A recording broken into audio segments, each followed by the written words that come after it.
आज आपके साथ बहुत ही ज़बरदस्त और चटपटी सी रेसिपी शेयर कर रहा हूँ। तो आज हम बनाने जा रहे हैं लौंग चड़े। लौंग चड़े कराची के अंदर ना ठेलों पर, ढाबों पर गली गली आपको बिकते हुए नज़र आएंगे। मगर जो लौंग चड़े इंशाल्लाह आज मैं आपको बताऊंगा और इसको आप अपने घर पे बनाएंगे, आप ठेले ढाबे वाले लौंग चड़ों को भूल जाएंगे। बहुत ज़बरदस्त किस्म की रेसिपी है।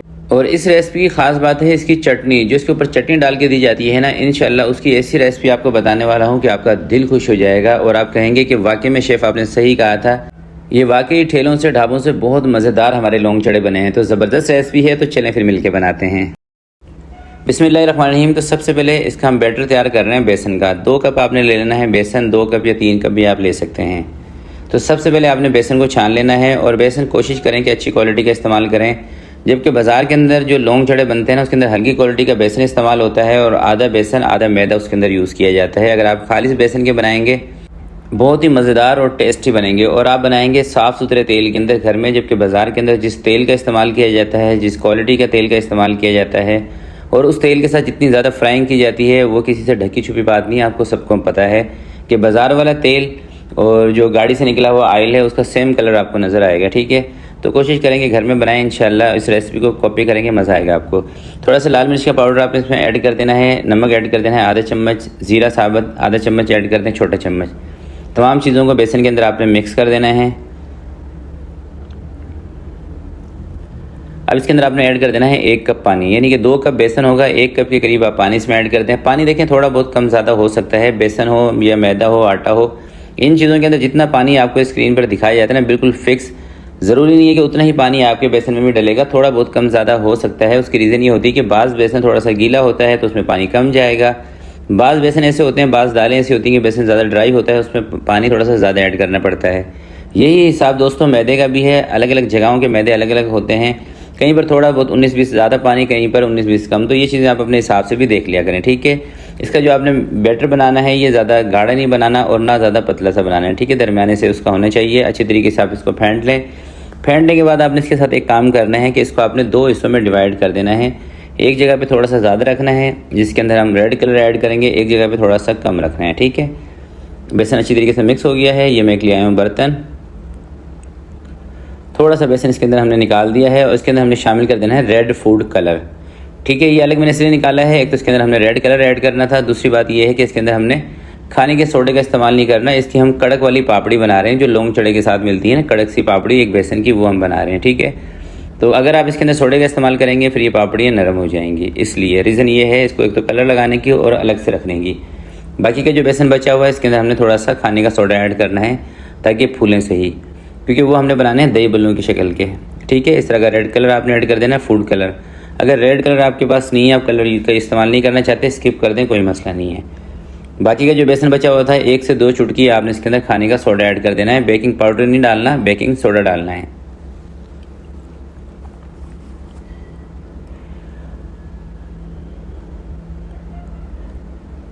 थोड़ा सा आप इसको अच्छी तरीके से फेंट लेंगे ना, तो इसकी जो फुल्कियाँ बनेंगी ये फ्लफ़ी बनेंगी और अंदर से जाल वाली बनेंगी। ठीक है, तो इसको 10 से 15 मिनट के लिए मैं रख रहा हूँ रेस्ट पर, जब तक हम इसकी बनाते हैं चटनी। देखिए, चटनी बनाने के लिए जो सबसे ख़ास चीज़ है ना, वो है आमचूर।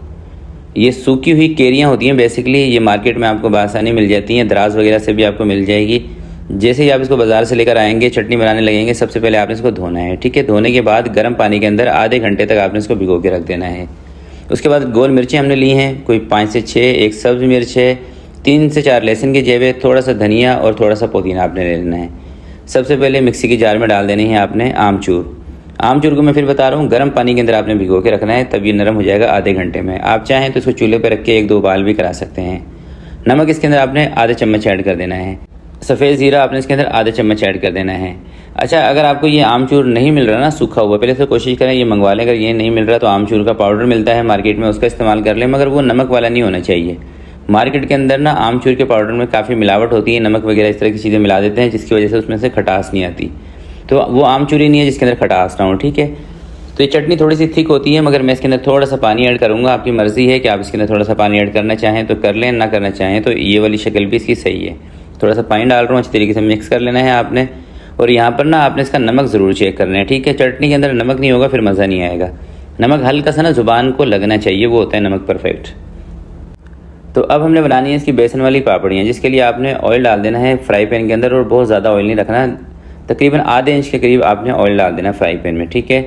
और सबसे पहले आपने बनानी है इसकी पापड़ियाँ सुर्ख वाली, तो उसके लिए ऑयल का टेम्परेचर आपने रखना है बिल्कुल हल्का। ये देख रहे हैं कोई बबल्स इसके अंदर नहीं आ रहे, कोई बबल्स इसके अंदर नहीं उठ रहे। तो इस तरह के ऑयल का टेम्परेचर आपने रखना है ताकि ये पापड़ियाँ आपकी कड़क हो जाएँ।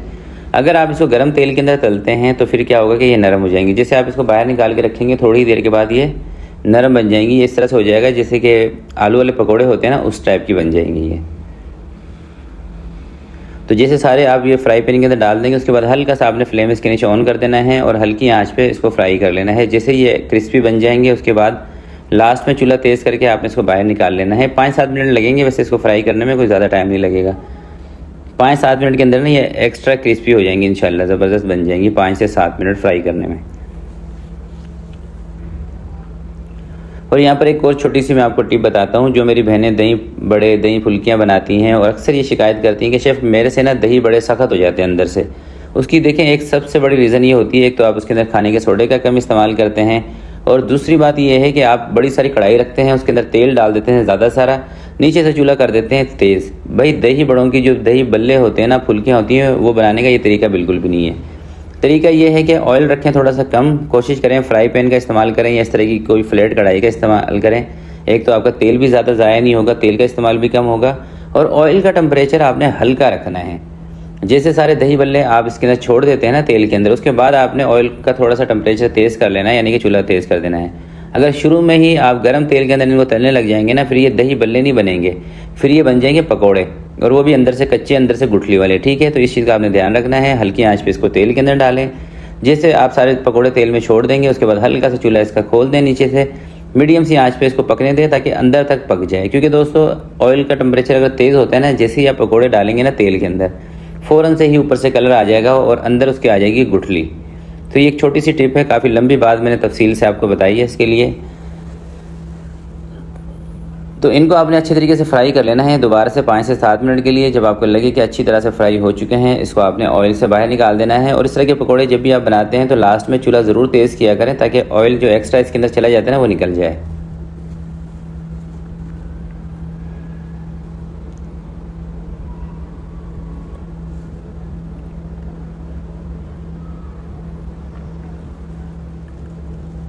तो सारे पकौड़ों को अभी हमने करना है पानी के अंदर डिप, मगर जो सुर्ख वाले हैं उसको आपने पानी में डिप नहीं करना। जो लाइट कलर के हैं उसको आपने 15 से 20 मिनट पानी के अंदर छोड़ देना है। नॉर्मल सा पानी होना चाहिए। 15-20 मिनट में ना ये बिल्कुल फूल जाएंगे, फ्लफ़ी हो जाएंगे। और पानी थोड़ा सा खुला डुला रखना है क्योंकि फूल के बड़े हो जाएंगे फिर।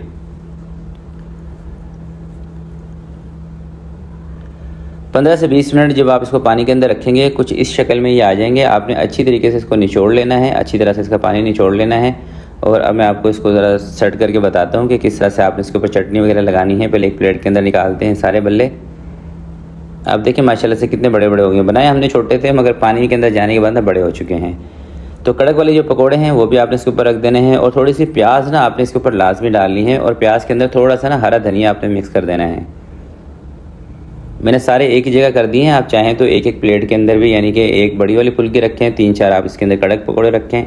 और चटनी आप इसके ऊपर भरपूर डाल के खानी है। यकीन करें जब ये चटनी आप बनाएंगे ना आपको मज़ा आएगा। बहुत ज़बरदस्त किस्म की चटनी की रेसिपी है। और ये लौंग चटों के अंदर ना वैसे असल कमाल ही चटनी का होता है। एक पीस मैं आपको ज़रा तोड़ के भी दिखा रहा हूँ ताकि आपको अंदाज़ा हो जाए कि कितने सॉफ्ट कितने जूसी ये बने हैं। और इसी रेसिपी से आप चाहें तो दही बल्ले भी बना सकते हैं। वैसे सिर्फ उसके अंदर आपको दही ऐड करनी पड़ेगी, बाकी चने और बॉयल किए हुए आलू टमाटर वगैरह और प्याज चॉप की भी डालनी पड़ेगी। दही बल्ले बन जाएंगे इंशाल्लाह। दही बल्लों की भी रेसिपी भी जल्दी आपके साथ शेयर करूँगा। तो देखिए माशाल्लाह से ज़बरदस्त किस्म के लौंग चढ़े हमारे तैयार हैं। वैसे बारिशों के मौसम में इसको ज़्यादा खाया जाता है और आजकल मानसून आने वाला है, तो ज़रूर आप इस रेसिपी को ट्राई करना है। और अपना फीडबैक इसी वीडियो के नीचे कमेंट में मुझे लाजमी बताना है।